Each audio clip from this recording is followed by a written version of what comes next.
Seth Rogen is reading the industry to filth, and I think it's incredible. Spoilers if you aren't up to date with the studio. The first 2 episodes of the studio focuses on how the greed of Hollywood execs ruined the industry. And honestly, I thought that that was going to be the trend for the rest of the series. Watching this studio exec who loves art having to compromise himself so that he can keep his position. This episode surprised me though, because this time they explored how the artists can ruin movies. You see, because in this case, Seth Rogen could not interject in Ron Howard's film because he gave him final editing rights, which is in theory the best case scenario for an artist. Here's the thing, when you're releasing a film for the masses, it's a good idea to have other people look over your work. And I found this case particularly interesting because it's not that the film was bad, it was just gratuitous and long. I don't want to single out any directors, but I immediately thought of one that is incredible at making beautiful works of art. Every time they release something, they always follow up with a longer director's cut of the film that honestly doesn't add much to it. What I really liked about this episode was the respect that everyone had, including the actor in the film, for this director and his work. Everyone wants to respect the art. Because of that, they are not willing to tell this director that there's too much going on. And the funniest part about it is they all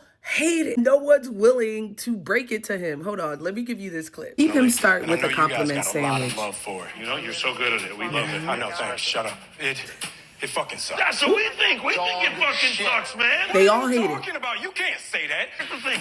We love the film, okay? We think this could be like an all-time classic.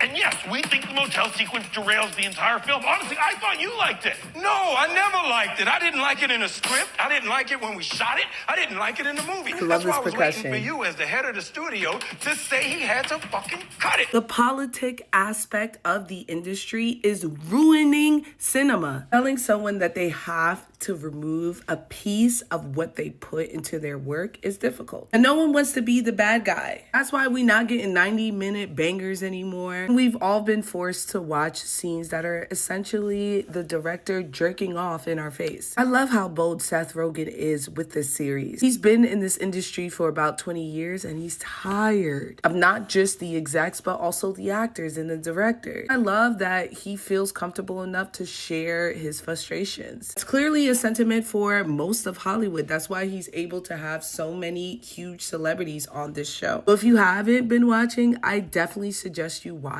The Studio. This episode gets another 5 out of 5 Frankie Flames.